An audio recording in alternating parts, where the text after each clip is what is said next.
માં 4 ટોડાવાળી કહેવાય, 24 ખંભાની દેવી કહેવાય કે જે માએ હાજરા હજૂર છે રાજા વીર વિક્રમને પરચા પૂર્યા છે। પ્રાચીન સમયની વાત છે। શિપ્રા નદીના કાંઠે ઘણા ઋષિ મુનિઓ યજ્ઞ કરતા હતા, જેમાં તપ કરે છે, જપ કરે છે, પણ તે યજ્ઞમાં વિકરાળ રાક્ષસો આવીને અશુદ્ધ માટી નાખે છે, યજ્ઞનો ભંગ કરે છે, ઋષિ મુનિઓને મારે છે।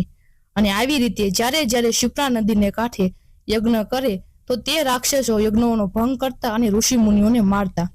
ત્યારે એક ઋષિપુત્ર ઘોર જંગલોમાં જાય છે અને ભોળાનાથની ઘોર તપસ્યા કરે છે અને ઓમ નમઃ શિવાયના જાપ કરે છે। અને આમ ને આમ ઘણો સમય વીતી જાય છે। ત્યારે એક વખત તપસ્યાથી પ્રસન્ન થઈને શિવ શક્તિ પ્રકટ થાય છે અને શિવ શક્તિ કહે છે, હે ઋષિપુત્ર, અમે તમારી તપસ્યાથી પ્રસન્ન થયા છીએ, તમારા ભક્તિથી પ્રસન્ન છીએ, માંગો ત્યારે તમારે શું જોઈએ છે? ઋષિપુત્ર કહે છે, હે ભોળાનાથ, શિપ્રા નદીના કાંઠે ઘણા ઋષિ મુનિઓ યજ્ઞ કરે છે, તપ કરે છે, ત્યારે રાક્ષસો અને દૈત્યો આવીને તે યજ્ઞોનો ભંગ કરે છે, તેમાં અશુદ્ધ માટી નાખે છે અને ઋષિ મુનિઓને મારીને ભગાડે છે। આ દુઃખમાંથી અમને ઉગાડો। ત્યારે ભોળાનાથ કહે છે, હે ઋષિપુત્ર, જ્યારે જ્યારે આ ધરતી ઉપર પાપ વધે છે ત્યારે ત્યારે અમે શિવ શક્તિ રાક્ષસોનો સંહાર કરીએ છીએ। ત્યારે મા પાર્વતી કહે છે, હે ઋષિપુત્ર, હવે તમે ચિંતામુક્ત થઈ જાઓ। ત્યારે ઋષિપુત્ર કહે છે, જય હો શિવ શક્તિ। ત્યારે શિવ શક્તિ આશીર્વાદ આપીને અદૃશ્ય થઈ જાય છે। ત્યાર પછી ફરીવાર ઋષિ મુનિઓ શિપ્રા નદીના કાંઠે યજ્ઞ કરતા હોય છે અને રાક્ષસો આવીને તેનો ભંગ કરે છે અને અશુદ્ધ માટી નાખીને ઋષિ મુનિઓને મારે છે અને ઋષિ મુનિઓ મહાદેવ મહાદેવ કરતા ભાગે છે। અને આ જોઈને શિવ શક્તિ ક્રોધિત થઈ જાય છે અને 4 જોગણીઓને પ્રગટ કરે છે અને માતા 4 જોગણીઓ પ્રગટ થાય છે। તેમાંથી અમરબાઈ, કહેરબાઈ, લાલબાઈ અને ફૂલબાઈ પ્રગટ થાય છે। ત્યારે ભોળાનાથ કહે છે, હે 4 જોગણીઓ, જાઓ શિપ્રા નદીને કાંઠે રાક્ષસોનો સંહાર કરીને ઋષિ મુનિઓને બચાવો। ત્યારબાદ શિપ્રા નદીના કાંઠે 4 જોગણીઓ પ્રગટ થાય છે અને આમ 4 જોગણીઓ અને રાક્ષસો વચ્ચે મહાયુદ્ધ થાય છે। ત્યારે અનેક રાક્ષસોને માં 4 જોગણીઓ સંહાર કરે છે અને ભસ્મીભૂત કરી નાખે છે। ત્યાર પછી ભમ્મરીઓ રથ લઈને કૈલાસ પર્વત પર જાય છે અને 4 જોગણીઓ કહે છે, હે ભોળાનાથ, અમે રાક્ષસોનો સંહાર કરી નાખ્યો છે, હવે તમારો શું આદેશ છે? ત્યારે ભોળાનાથ કહે છે, હે જોગણીઓ, હવે તમે 4 દિશામાં જઈને ભ્રમણ કરો અને રાક્ષસોના સંહાર કરીને લોકોના દુઃખ દૂર કરો। ત્યારે 4 જોગણીઓ કહે છે, જેવો ભોળાનાથ તમારો આદેશ। અને 4 જોગણીઓ આકાશ માર્ગે ભમ્મરીઓ રથ લઈને નીકળે છે અને આમ 4 જોગણીઓ 4 દિશામાં ભ્રમણ કરે છે। ત્યારે તે વખતે બધા દેવી દેવતાઓ ઇન્દ્રલોકમાં જઈ રહ્યા હોય છે અને 4 જોગણીઓને ખબર પડે છે કે બધા દેવી દેવતાઓ ઇન્દ્રલોકમાં જાય છે। ત્યારે 4 જોગણીઓ ભમ્મરીઓ રથ લઈને આકાશ માર્ગે શિવ શક્તિ પાસે જાય છે। ત્યારે ભોળાનાથ કહે છે, હે જોગણીઓ, આવો, કેમ આવવાનું થયું?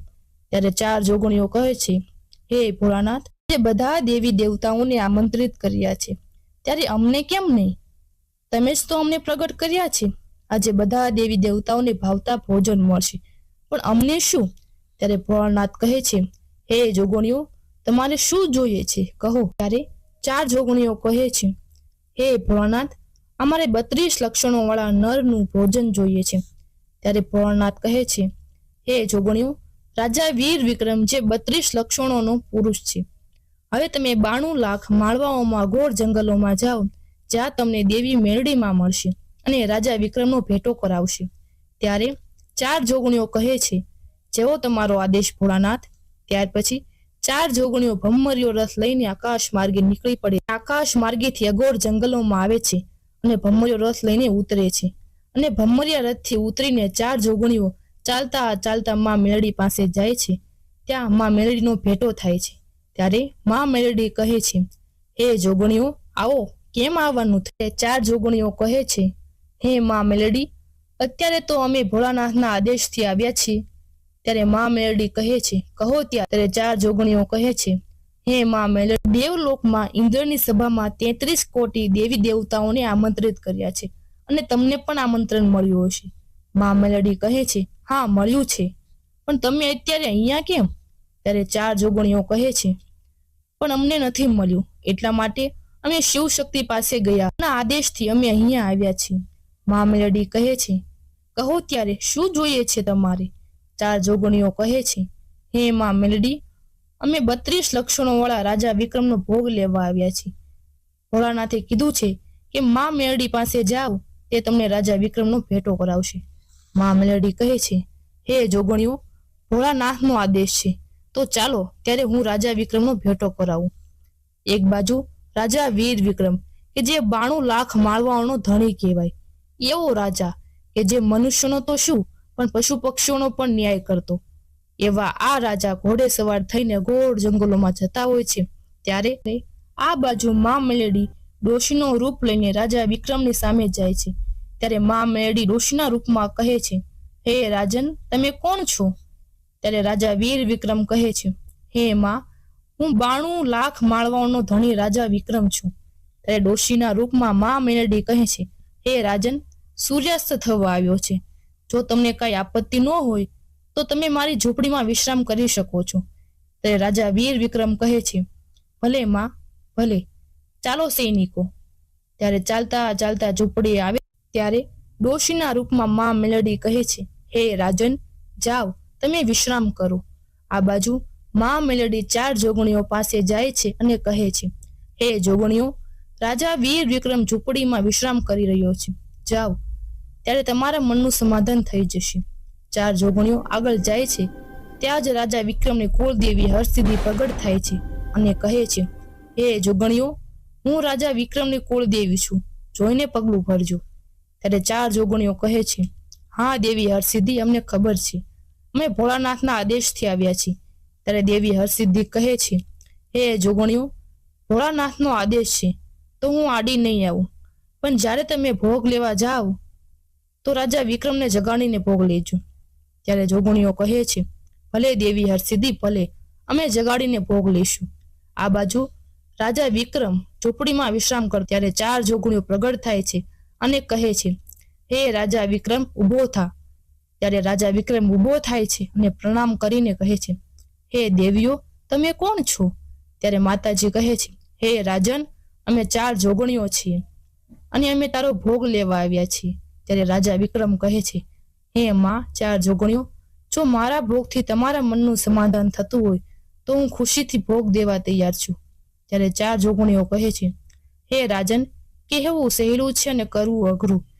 ત્યારે રાજા વિક્રમ કહે છે કે હે માં, હું સદભાગી છું કે તમારા ભોગને પાત્ર છું. ત્યારે 4 જોગણીઓ કહે છે, બસ રાજન, બસ, હવે થોભી જા.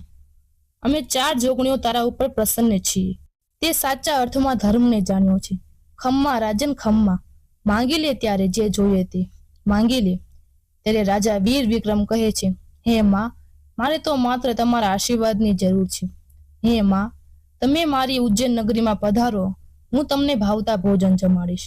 ત્યારે 4 જોગણીઓ કહે છે, તથાસ્તુ. ભલે રાજન, અમે તારી ઉજ્જૈન નગરીમાં પધારશું. અમે તારી ભક્તિ અને શક્તિથી પ્રસન્ન છીએ. જા, તું તારા ઘોડા લઈને આગળ ચાલ. અમે અમારા ભમ્મરિયા રથમાં આકાશ માર્ગેથી આવીએ છીએ.